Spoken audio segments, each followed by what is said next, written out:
What's up, everybody? Welcome to Brain Balance Live. My name is Corey. I am a proud Brain Balance dad. And with me, as always, is Heather Wells, board-certified cognitive specialist, therapist, and National Autism Summit speaker. You see how I do that? You see how I do that? You're so fancy. It's from natural. I just got it now. I've been doing this for a while, so I got it down. But listen, guys, today we're talking about behavior. And the good news is we're going to accomplish talking about every single aspect of behavior in just under an hour, just for you. Right. I'm kidding. Listen, guys, we're going to talk about some of the things that you can do to help you as a parent get some fuel to your fire and really help, educate you and fuel you with knowledge, because I've been exactly where you are. If you're watching this now, you're probably extremely frustrated. You probably have tears in your eyes on a daily basis, and you just want to help your kid. And you might not know how, right? And a lot of it starts with you. It starts with you understanding how they work.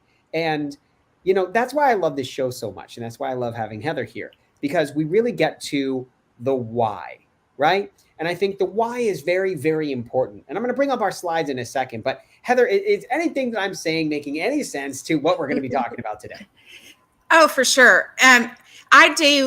I'm going to touch on a lot of topics today, but if there is a specific topic like defiance, emotional dysregulation, impulse control, things that are all kinds of things that you specifically want to know, I have done deep dives on a lot of topics on these weekly shows, but I've gotten a lot of questions. And so this show is to literally answer the questions that I receive and to give you some tools and some more understanding. Yeah.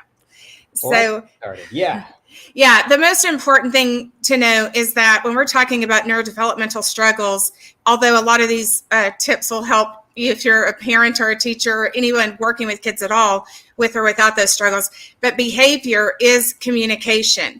And in the case of neurodevelopmental struggles, Ross Green, he is from Harvard. He has some amazing books.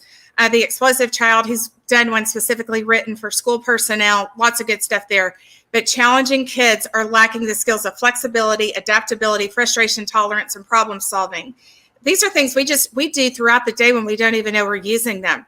And one thing that's just important to note is, as we're going through these things today, it's not just about, can my child or teen do X, Y, Z, yes or no? In order to do so, are they fuel efficient? Do they have to work too hard at something? It's going to take out of another bucket, or is it automated the way it's meant to be? So on the right here, I have listed just lots of things that go into this, and this isn't even an all-inclusive list. If they struggle with hyperarousal, that is a hallmark sign of ADHD, and among other things, sometimes it's not physical hyperactivity, it can be mental or emotional hyperarousal, and that is a lesser-known fact. Sometimes parents wonder if their kids are growing out of something because they're less fidgety and physically hyperactive. What often happens as kids get older, and then it can carry into adulthood, it switches from physical overt signs that you can see to mental and emotional hyperarousal. Being able to shift gears. Wow, we have to change our plans. We had a curveball thrown today. If your kids struggle with that, that is not just emotional regulation. That requires cognitive flexibility. We're going to talk a lot about working memory, response inhibition, impulse control. That can be emotional reactivity because you're not pausing to think about something before you speak and act. It can be interrupting others, rushing through, making careless errors, not pausing to think about the consequences of something. Some people struggle because they have a hard time knowing that the total is more than the sum of its parts. And that can make life really frustrating. We can have cognitive distortions. I've done shows about it's not fair. And if your kids kind of have a victim mentality, and how they may not understand the difference between getting what you need, and fairness, sameness versus fairness. They may not have the emotional words to convey what they're really feeling. Focus and distractibility. Are they being difficult, or did they get sidetracked because they're lacking the regulation to ignore those distractions? Do they have the cognitive flexibility to switch attention from one thing to another when they need to? Do they have a sense of time? Sometimes kids really did mean to do it, but they have time blindness, and before they know it, time is up. That also leads to anxiety. Some kids are very concrete. They have difficulty understanding abstract concepts. If I can't see, touch, feel it, I don't get what you mean. Or uncertainty. I don't know how to predict my world. That leads to a lot of anxiety. And then the emotional brain controls the behavior. Do they miss out on cues? You gave them a cue to stop saying that, and it just went right over their head due to body awareness or emotional intelligence issues. We're going to talk about the sensory motor a lot. A lot of our kids, everything's black and white, all and nothing, and they have trouble seeing the shades and degrees between things to adjust accordingly. Why can I do this in this scenario but not in this one? So many layers there. Being able to put on your wide angle lens and consider someone else's point of view. There's so many skills involved in the ability to do that. Opinions versus facts. Sometimes if you say, will you please clean your room? They actually think you're asking them, no. And that sometimes maybe kids don't want to do it and there's something else going on, but sometimes that was a request. You didn't tell me to do it. And that's how literal they are. And that leads to trouble. So these are just some examples to start getting your juices flowing and thinking about your kids. And we'll carry that on into the next slide where we're talking about how to be a detective on this. These are just 4 basic layers, but take it further than this. This is just to get you started. Okay, when you're before we know what to do about the behavior, we need to know what is causing the behavior. What is the why? And sometimes we need to ask, what is the why beneath the why? Is it a sensory issue? Watch their behaviors. Are they trying to understand their environment? Are they trying to regulate? Are they seeking or avoiding stimuli?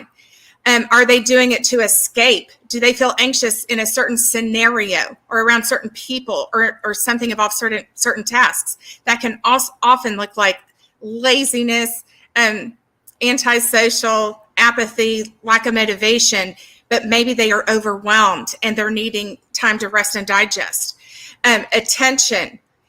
If they are trying to obtain, some kids will try to get attention, whether it's positive or negative. Negative attention is better than no attention at all, which is why that which gets attention often gets repeated, even if it's negative attention. It's always better to focus on the good stuff and not even acknowledge some of the bad unless somebody's getting hurt or it's something serious. Oh, that didn't get me the end result I thought it was going to get. If they are seeking attention, why? We live in such a frenetic society. Am I prioritizing quality time, check-ins, one-on-one time with my kids? If you're not, it doesn't mean you're a bad parent. It might mean what else can you say no to open up time for that? Tangible. Are they trying to get a preferred object? If they don't know the proper way to ask for it, we need to work on social, pragmatic communication. Are they showing me that they're overwhelmed and it's time to take a break? That's really good thought as we're heading into school again and incorporating brain breaks. Kids need breaks, and that can be a reward that they get for putting in a chunk of time. It gives them something to look forward to. But as you think about these, log the behavior. What preceded it? What was happening when the behavior erupted? What were some signs I can start picking up on beforehand before it escalates? How did we de-escalate afterwards? And sometimes you don't just look at the here and now. Look at how frenetic, how sensory stimulating the previous several days have been, because this is cumulative often. What did they eat? How much did they sleep? Log these in detail. And before long, even when it seems there is no pattern, the patterns start emerging, and that starts giving guidance on what to do about it. But figuring out the why is absolutely number one on taking care of this. All right. Yeah, as we go into our next slide, we've got, the anxiety being introduced here, right? And so when, social anxiety, I don't know if this is something that is tied to a situation that happened today. I always love talking about real life situations, but my son, Roger, who, is a brain balance kid, he said to me, that he was excited about camp. We walk up to camp, and then all of a sudden it's like he does not even want me to be his dad. He does not want to be associated with me at all. He does not want to be near me. And it's very easy to take that personally, right? And so I didn't take that personally. My dude just doesn't like to feel like a kid. Okay. And this is part of his ODD. He doesn't want to feel like a kid. He wants everybody to think he drove his own car here at 11 years old. He pulled up and he rolled in with his lunchbox that his dad packed for him. And he just rolls in, right? So I respect that. And I do think there is a little bit of social anxiety tied to that. But you know what happened today, Heather? This almost made me cry. I kid you not. I knew this because this wasn't today that this happened. This is a week ago. And so I stayed away from him. I walked ahead of him on purpose because that's what he likes.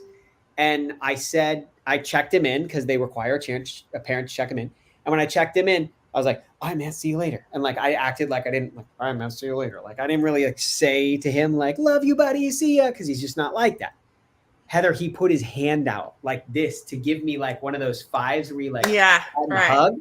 And I didn't even know what he was doing. I was like, oh, thanks, man. Yeah, thanks, man. Love you. You know, it was epic. So that is awesome. Yeah. You are thinking about what makes him tick. He's feeling heard and respected. And then it's like a magnet that draws you to them and connects you tighter. By pulling back in the way that he needed you to, then that brings him forward. It's so fantastic. He know what we need our kids to know just as much as I love you is I see you. The level of there's attunement, presence that can be surprisingly difficult in this digital age that we live in if we're buried in screens. Social anxiety and shyness. I could use this example on a lot of things, but I wanted to show how a thought leads to an emotion. Emotions then exacerbate the thoughts and you start ruminating on them. That impacts your behavior.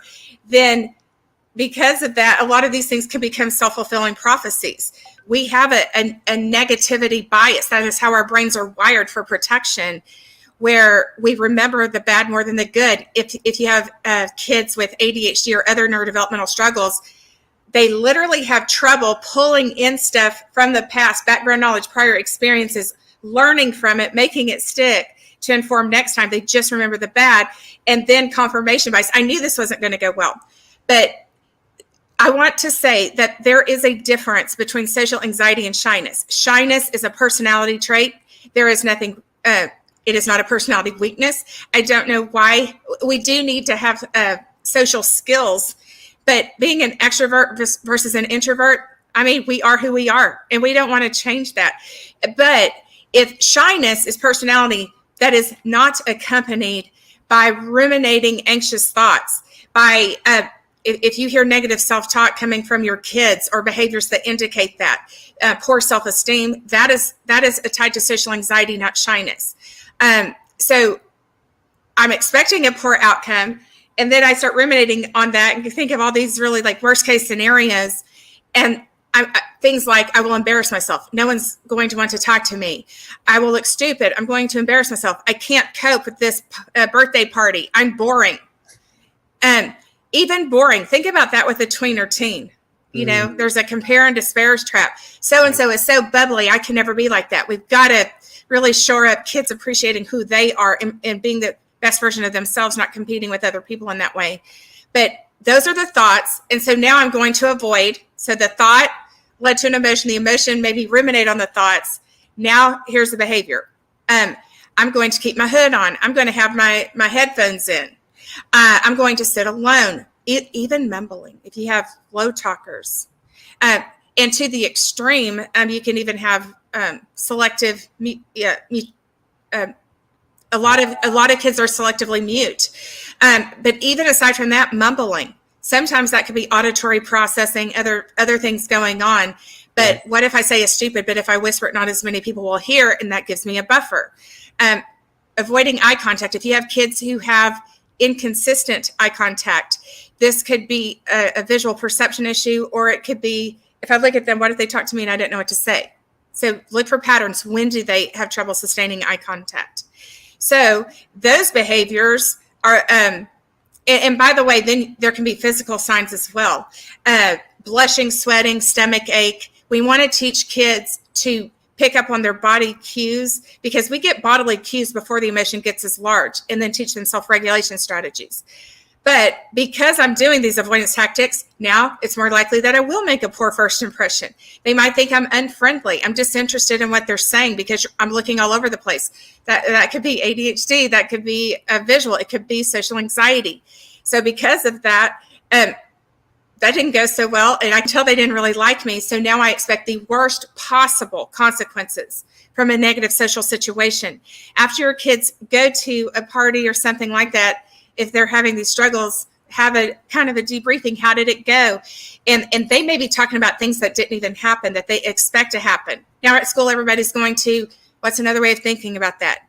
What's the best possible scenario? What is the likelihood that the worst is going to happen?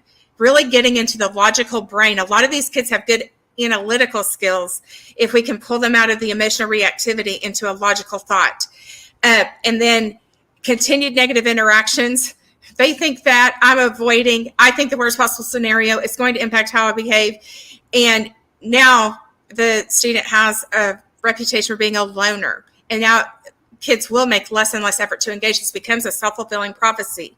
Now, there's nothing wrong with gaming and coding at all, but are your kids doing certain things to avoid engaging with the world? Yeah. And this has happened a lot with the pandemic. And a lot of kids who had these struggles, it revealed them more than caused them. There can be a bit of both, but know that that's an adverse childhood experience. And when kids go through adverse childhood experiences, it's not just about working through a trauma. It is also about the brain architecture, the neural pathways that were supposed to form during that time that didn't. And so now we got to stimulate the brain in specific ways to catch up. Yeah. So you see this vicious cycle. And it all started with ruts of thinking, anxiety, emotions. And then that led to behaviors that then just sort of, it's a snowball. And you can apply this to a lot of things. Yeah, you can. All right, let's move on. Boop. Even if your kids are, we have a lot of kids, we will test executive functions. These are the CEO skills of the brain, the getting stuff done in life skills, memory, attention, organization, time management, planning, etc. Even if you have good executive function, if you are churning, working way too hard, if you have emotional dysregulation, the brain cannot always access those skills. So sometimes bored and unmotivated or just laid back, I'm not getting enough stimulation. I'm not getting enough sensory input to engage me. I don't have big picture skills to pull in my background knowledge and relate it to things I care about, which then increases motivation, dopamine, etc. But we get enough stimulation, we connect it to things we care about, you get into a state of flow, optimal performance, energized. This, you might think, my kids choose when to complete a task, when to pay attention and when not to. We can't help that our brain lights up when we're doing things that we care about. It's our job to connect things that they're doing to things they care about, show them why it matters in the big scheme of things. Do things to up the ante, make it more fun, playing catch while you're working on something. Were you going to say something? No, I just pressed the wrong button. Oh, okay. But your kids are getting the grade, so this may not be obvious, but they're working this hard when it's expected to take this long. They're getting closer and closer to their tipping point. I don't have any more fuel left for this. Now they start making more mistakes, and then they're called careless. You need to care about this. You need to take this more seriously. What if they are, and they just don't have any gas left? They're stressed. They're tired. They might lash out. They might shut down. Anxiety, anger, and then total meltdown, burnout. We need a certain amount of stress. We use the word stress often only negatively.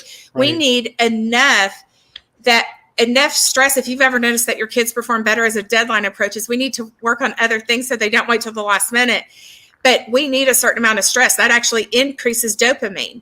If I have adequate coping resources with that pressure, it's a challenge. And guess what? The brain lights up with challenge. Yep. All kinds of good chemicals. But back to the very first slide, think about this. If I am facing pressure and I don't have the resources to cope with it, that is distress. See? Yep. So I just wanted to kind of connect those dots. That is a threat. And when I am facing threat, I go into the fight or flight response.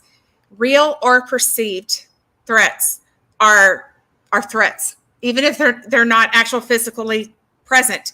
So our bodies go into fight or flight, and you can see kids lashing out, lying, getting much more annoyed and frustrated very easily, impatience, shutting down. Understand that kids go into fight or flight even in the absence of physical threat. Oxygen, blood flow, glucose, dopamine, all these things that we need to function are pulled away from our brains into our bodies. You might see aggression and other things. So we have got to get the automated stuff automated. We've got to make sure the brain is balanced, connecting and communicating the way it needs to. Okay, let's move on. And if I'm doing something, I'm good at this subject, it's not like a conscious choice that I will do this and I won't do this. I just really want to stress that. Yeah. Okay. Sensory processing struggles, sensory motor struggles are one of the leading causes of emotional dysregulation and behavioral concerns. There is a vast body of research to back this up. Okay. Did you know that even if your kid knows how to ride a bike, can walk on a balance beam, they're very athletic, they may still have equilibrium issues? 68% of struggling students, and a lot of times their emotional, behavioral, or academic struggles, have equilibrium issues, and they look very athletic. That was me as a kid. Did you know that body awareness can mean they don't care about hygiene? It can mean I don't tactile proprioceptive stuff. I may not realize how rough with you I was being. It means I may read in social cues that aren't there. I may miss ones that are, and then I don't know how to cope. And struggle with relationships and friendships. Visual perception, overwhelm, distractibility, looking around when someone's talking to you. Almost 25% of our brain's function goes to visual perception. Kids with auditory processing struggles, that does not always just show up in terms of following directions. If you have a loud talker, they may not be perceiving it correctly. They may misunderstand what it was they were supposed to do, and it can look like defiance. Sometimes they sound rude. A lot of the signs of auditory processing struggles can look exactly like ADHD. Sometimes sensory processing struggles lead to sensory seeking behavior. And then, oh yeah, my child has ADHD, so it's just the hyperactivity. Is there something else going on? Is it sensory processing instead of ADHD? So all things to think about. We have things from the environment that we take in. We have internal sensations. I have to take in enough information, but not over-perceive it, like sound sensitivity or sensitive to touch, pain, that kind of thing. I have to interpret it correctly. For example, a child with dyslexia has a discrimination issue. They are misperceiving the sounds coming in, and then it leads to difficulty decoding words, spelling, etc. Sensory motor planning. I don't know how to plan the thing I'm going to do in this situation. When there are issues in any of these areas, there are emotional, behavioral, and/or learning struggles. So there in the hundreds, there are studies linking sensory motor struggles to reading difficulties, emotional, behavioral stuff. We were in the Journal of Mental Health and Clinical Psychology's journal for the vast improvements we get in decreased anxiety, worry, better mood regulation, etc. And they were connecting what we do, the huge outcomes we are able to achieve with kids with a lot of the sensory motor stuff we do. So have your kids. I mean, we know that exercise is important. It is important for brain development. It is important for regulation. Have kids do things with the activities that involve the top and bottom of their body, crossing the midline, doing left-right things. You are growing brain architecture when you do that. Not to mention the actual chemicals that are released that are mood regulators in the moment, but you're also growing brain architecture. Just know that even if your kids make straight A's, even if they don't have overt signs of sensory issues, you'd be surprised how many of these things are hidden unless we test for it. Got it. Okay. All right, let's move on. Okay, we talked about executive functions a moment ago. We have 3 top executive function abilities from which we grow: attention, organization, planning, etc., the ones that people think of. Working memory is a mental sketch pad. I have to hold a few pieces of information in my mind at any given time to complete a task, to solve a problem. Sometimes this is why kids aren't doing what you ask them to do. They have big emotions that take up the whole sketch pad, or their emotions take up so much they can't think about how what they're doing is impacting someone else. So parents, we want to be the bowling alley bumpers. You know, with kids, sometimes you put up the bumper so the ball can't go into the gutter. What are some things you can take off of their mental sketch pad? When it comes to homework, remove distractions. If you have a frenetic environment, that is eating up their sketch pad. They can't remember what it is they're supposed to do. If you feel that they don't pay attention to you, even though they know you're talking directly to them, that could be that they're in fight or flight. They're in shutdown mode because of overwhelm. It could be an auditory processing struggle. It could be that their brain's free and they don't have room for that extra piece of information.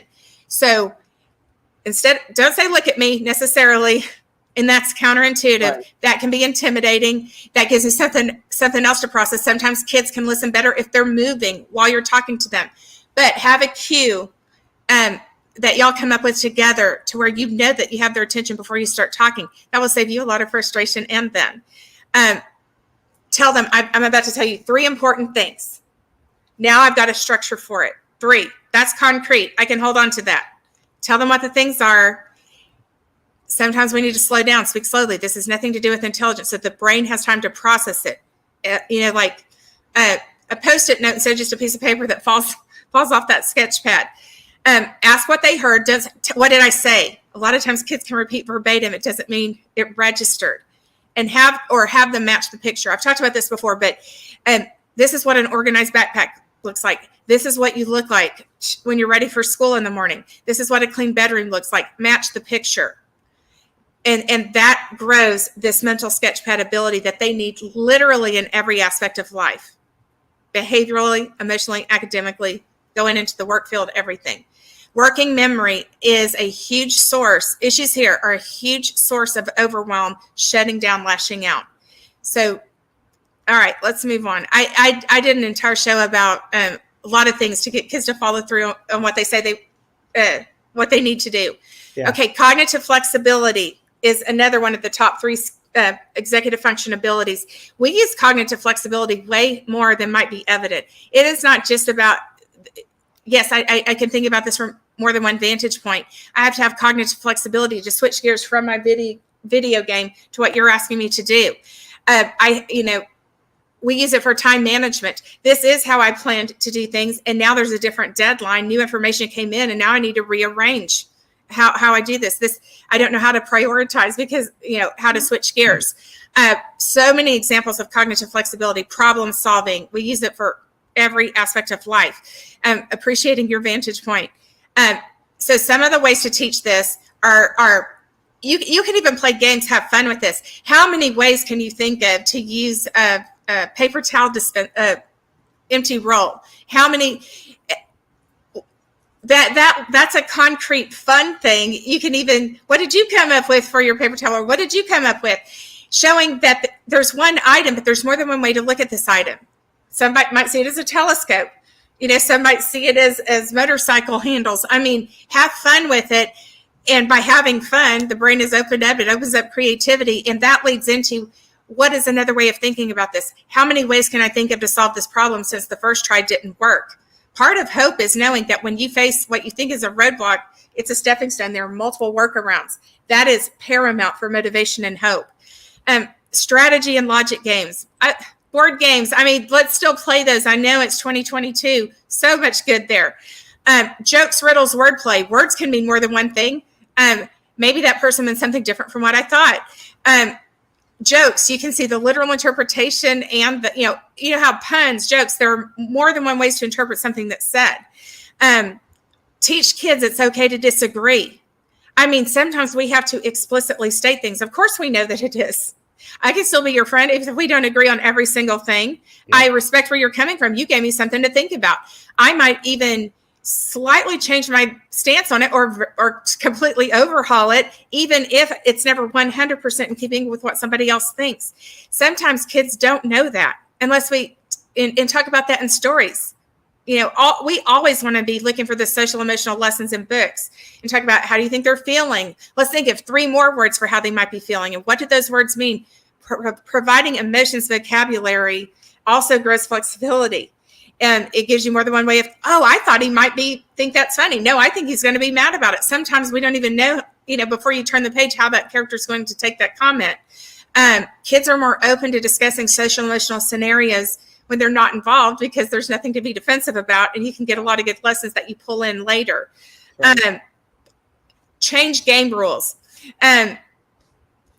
Like if you're playing Uno, when you have one card left, instead of saying Uno, you're going to say rooster on the next round. It can be anything, but some kids are not going to be okay with that. Some kids, my boys used to get into, because they were the expert on rules of anything. Oh my! They knew how something should be played, and anybody who didn't get that, I don't know what's wrong with them. We had to work a lot on that.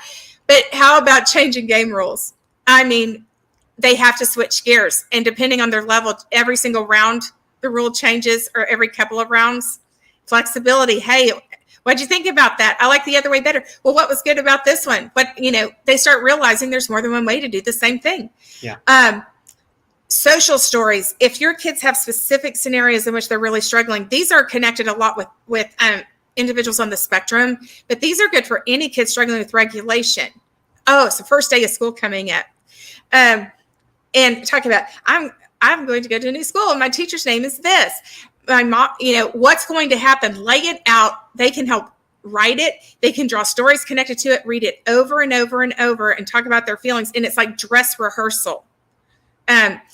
Rigid and flexible items, having slinkies or hangers or pieces of gum that are flexible, and talk about what flexibility means. See, this one will bend and move. We can move it around. Rigid things like a block of wood, and how it's not going to change its form. Connect it to think. Literally having the physical items makes a big difference. I so highly recommend the Superflex books. In the top right corner, you see Superflex. Superflex comes in a variety of skin color. There are boys and girls, different skin colors. So having like a superhero with flexible thinking that your child will relate to. And another character is Rock Brain. Okay. Sometime, and so they're facing scenarios, and it's how Superflex thinks about it and how Rock Brain thinks about it. And they're cute and they're funny. There are many activities to go with this. And then throughout the day later on, sometimes when we name a struggle we're having, I know someone who named her child's struggle with regulation Kevin. His name is not Kevin. The child's name is not Kevin. Now that I understand that this is something separate and apart from my identity, I don't use that to totally identify who I am. I am a problem. No, I'm awesome. Kevin has this issue. We're working on it together. But when your kids do something, and it kind of gives a degree of separation. Okay, what would Superflex say? What would Rock Brain say? And do you think you're being more like Superflex or more like Rock Brain right now? Yeah. And that's a really good way to get some buy-in. Kids love those books. And there are, like I said, so many activities also. Google that. You'll find more than you can ever imagine on that. Nice. Surprises, changes in the routine, purposefully doing something different. It could be driving home a different route. We have some kids who keep an eye exactly. What are you doing? You're supposed to turn left back there. Anything where you do everything backwards day. And at the end of the day, what was the worst thing that happened? What can you change up? Now, listen, I'm not talking about changing the school. You're like, are you kidding me? We're trying to get routines ready for school. But throw curveballs on purpose. You can pick your moments, not when they're already worn out from the vacation you just got back from, and then reflecting on those things later. When it comes to problem solving, we start learning problem solving in typical development by the age of 3. At age 3, you're kind of going to stick with show me the hard part. Right. And let's work on this together. By age 5, kids are ready to learn the problem solving steps. You define the problem, think of multiple solutions, think of what the potential outcomes would be, and then try one. And if it didn't work, you go to something else. A problem solving wheel. Ways I can handle it when my brother, when I get upset with my brother are, talk it out, walk away, talk to my parents, have them look at the problem solving wheel. And we want to grow independence on that, even from the preschool years. Sorting, finding the difference. Yes, really. Did you know that we grow problem solving abilities and cognitive flexibility in the earliest stages by separating things by attribute? Right. We understand that all of these are blocks. Some of them are big, some of them are small, some of them are circles, some of them are squares. That later translates into, I am shopping for homes. These 3 top contenders all have these bonuses in common. How are the cons alike and different? Which one matters more? How do I make the best decision? Those things work. One of these things is not like the other. How are things alike? How are they different? Wow, there's a lot of different ways to look at things. When you are using cognitive flexibility, model it out loud. I was planning on having spaghetti tonight. We don't have any tomato sauce. What should I do? If your kids are old enough, have them help flex. I'm going to be a flexible thinker like Superflex if y'all are reading those books. I'm going to use that for tacos instead, whatever. Come out loud, talk through your process so that you're modeling it all the time. Beautiful. Okay, moving on. Impulse control for little ones, red light, green light. Simon says, I have to pause and think about, did Simon say it before I do it? Racing cars at different speed. Fast, fast, fast. Okay, we're in the middle of the city. We're going to go medium speed. Stop. Musical chairs. You're moving, now you're not. You're moving, now you're not. Anything where you're physically learning about impulse control. As you get older, here are some really good things. Play the tape to the end mentally. This is great for tweens and teens. Okay, before you do that, let's play the tape to the end mentally. That sounds less, it doesn't sound bossy. They're more open to this kind of, and play out the scenarios. Brainstorm alternatives. This is what I think I want to do, but let me think of all the other options. Think about what the potential consequences are, and then choose from options, not just going with the first one. But list and review the consequences. Examine underlying emotions. Why do I want to do this? Am I doing this because I'm fearful? Am I doing this because I'm scared? Am I doing this because I'm happy? Am I doing this because of peer pressure? Is this impulsive or intentional? Will it be as appealing 30 minutes from now, tomorrow, at the end of the week? And by the way, at any age, we are less likely to be impulsive if we self-care. Self-care is not selfish. It is childcare, and you deserve it. And if we're not in a state of burnout into that distress mode that we looked at earlier, our regulated brain is going to pause and think before we speak and act. Okay. Beautiful. Let's move on. This is excellent for growing emotional regulation and cognitive flexibility. So I talked earlier about giving kids multiple emotions. That sometimes kids only really know what mad feels like. And so anytime they're mad, it's on a scale of 0 to 10, it's a 10. I'm infuriated. And then the behavior is going to be a 10. So teach them the difference between annoyed, frustrated, agitated, uncertain. Are you anxious, or are you just curious about this? Teach them to reframe the emotions. Having a chart like this that you laminate, and they can move a paper clip or any cute little thing that you have up. And even before it gets all the way to explosive, we have worked through, we have strategized, we've tried deep breaths, we've tried telling jokes, taking a walk around the block. Find what works for your kids. And as they get older, let them figure out what works best for them. The idea is for them to start understanding that emotions have a gradient system and regulate it before it gets big. And this is really great in school, talking to teachers about using this. This works. We do this at home. It works really well. And they know to move the paper clip up. And when you start seeing it sad before it gets to frustrated, angry, these are things that help them. A response reflection. You can do this verbally. There's something powerful about writing it down if if it's developmentally appropriate, because writing naturally slows down our thought. It gives us more time for our thoughts to go from automatic to intentional. What happened that was hard? My brother came into my room for the millionth time without asking. On a scale of 0 to 5, how big of a deal is that? And what was my reaction? I kicked him. Well, what he did was a 2. My reaction was a 5. What can we do to make this mesh? I act like a 2 when it's a 2. Did the response match the size of the challenge? We need to do this not immediately after it happens. We best give them time to rest and digest and decompress, or else all of the reasoning in the world won't penetrate their brains. Have kids rate their day. One of the best ways to grow flexibility is for everybody in the family on a scale of 1 to 5. My day was a 3, and here's why. And try not to have a lot of 1s and 5s, where kids start realizing that one bad thing doesn't shoot the whole day. Reserve the 1s. There are days that are 1s, but it's talk through how you rate your day and why. Every single day, you're growing a lot of cognitive flexibility that translates into a lot of other things. All right, let's move on. Also, you don't need a specific sheet like I'm sharing here, but I wanted to give you a couple of examples. Kids can journal these things, or you can even Google sheets. You can reach out to me if you want some of these sheets. I have so many versions of them. I am a great person with many strengths. I like that I am, fill in the blank. I just need to work on my anger to be the best I can be. So fill in the blank with whatever it is. If anger is not their thing, maybe it's anxiety. What kind of face do you have when angry? That grows the connection between nonverbal cues and the emotion. That also teaches me to read other people's emotions and adjust my behavior. What kinds of things do I say when I'm angry? What happens to my body?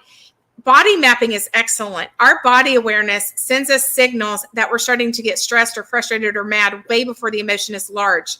Have kids draw pictures of how their body feels when they're starting to get upset, they start learning that when my shoulders tense up or I'm clenching my jaw or I get those butterflies in my tummy, I need to take deep breaths. I need to blow bubbles. I need to do whatever it is to decompress. And how do I act when I'm angry? What are some other ways of handling it? What do your choices when angry help you achieve? They start realizing you're using logic to think through this. What have you learned? Now, next time, as they're working on this, something happens, they start to escalate. Okay. And you can even pull out that sheet and reflect on it.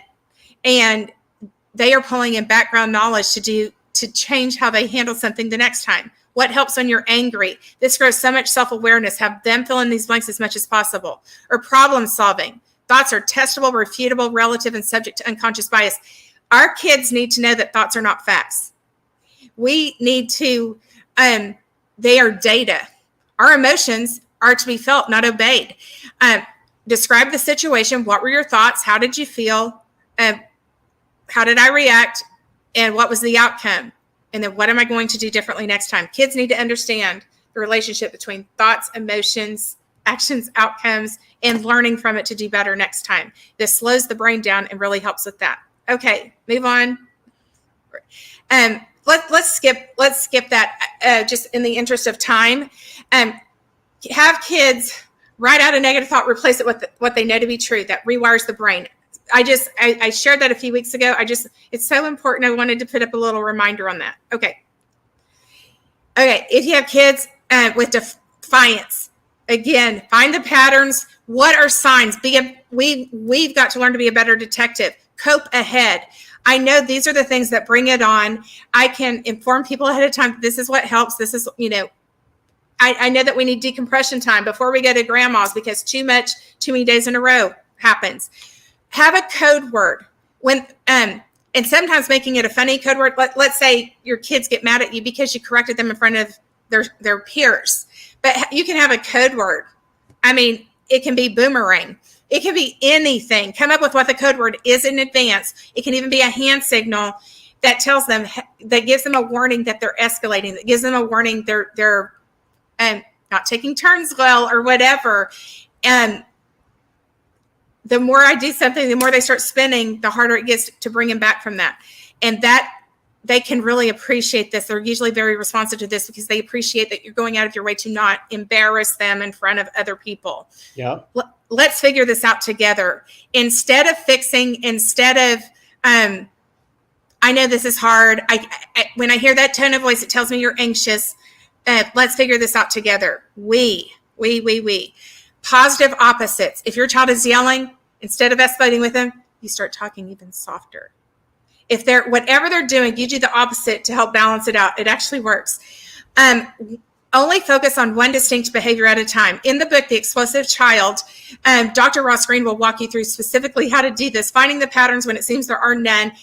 You prioritize what are the things that are having the biggest impact in our life right now. Focus on one at a time. Make sure the house rules are explicit. Make sure they understand them. Make sure everyone's on the same page and following them. House rules are powerful because instead of it's always mom and dad told me to do this, the house rule says, and it's something we all follow. It is so important for every caregiver to be on the same page. If grandparents keep your kids a lot, because inconsistency, it's like good cop, bad cop that doesn't work. They start resenting one, running over the other. I did an entire show just on that. Reciprocity, your choice. Letting kids face natural consequences. If they break something after they're doing something they're not to do, they have to repair it or help pay to fix it. Instead of it being a punitive thing, that it is a naturally occurring consequence of what they happen. Reciprocity. Let's say that your kid did not complete his chore and he's like, hey, take me over to Tommy's house. I'm sorry, I can't do that today because we all have responsibilities in this house. And because you didn't do this, I also can't take you over to Tommy's. And that was your choice. They start realizing my choices do matter. And that gives them a natural feeling of control in a good way so they don't seek it inappropriately as much. Teach them that anger is a signal, not an outcome. What is this anger signaling me? We can do that with any emotion. Regardless of what's happened behaviorally, we do not withhold love. They are not excluded from quality family time. Really important. And clean slate. If kids feel that they are digging out of a hole that they can never get to the surface, what's the point? I'm not even going to try. start with a clean slate each day. Whatever you got to do to kind of purge the emotions and the frustrations from the day before, so that, because we can even accidentally withhold love when we're frustrated, or avoid, because I don't want to blow up them. Take care of you. Have interest outside of your kids too, because you need decompression time. All right. So these are just reflections. Am I reactive or proactive? Do I remain calm? Do I address unhealthy beliefs more than the behavior? Your kids' behaviors are coming from beliefs. They may be faulty beliefs about it's not fair, nobody likes me, all or nothing thinking, all kinds of ways of thinking that we talk about all the time. Do I offer choices or threats? A threat is you can do this or there's a punishment. Choices are you can fold the clothes or empty the dishwasher first. Do I garner intrinsic motivation? Do I help them see how what we're doing matters and things that connect to them? Why do I say no so readily? Is it a knee-jerk response, convenience, habit? Look for times to say yes. There's going to be plenty of no's. Do I consistently model the setting and respecting of boundaries? Do I do things because of how others will perceive it? Am I inconsistent in enforcing the house rules? So do I model boundaries in how I live my life as well as how I enforce the house rules with my kids? Because we unintentionally can teach kids that boundaries don't matter. Do I offer criticism or feedback? Feedback, we are paying attention to progress, effort, intention, and it's not all negative. Do I give them specific praise? Do I connect and ask questions instead of fixing, and listen until they feel understood? This is a teamwork thing. Okay, so that's good. I was trying to answer several questions that I get. Too much to cover in one show. It's all good. We always appreciate every bit of value that you have. I want to make sure that you guys know, guys, there was a lot of info that we had, a lot of sheets that Heather talked about. These are the email addresses. So I'm going to bring this up full screen. This is where you go to the Katy, the Mansfield, the Woodlands area in Texas. If you need help or you're just looking for resources, please reach out. We'd love to help you. Of course, you can find Heather's specific page over at the Hidden Churn on Facebook. It's right there. It's just facebook.com/hidden churn, also on YouTube. So lots of good stuff for you guys to find resources. And we will continue to be here every single week at the same time right here on Facebook. And we really look forward to continuing to help. If you guys have any questions, any comments, you want to see any future topics for the show, just let us know. But until then, Heather, thank you so much as always. Thank you, Corey. Have a great week, everyone. All right, people.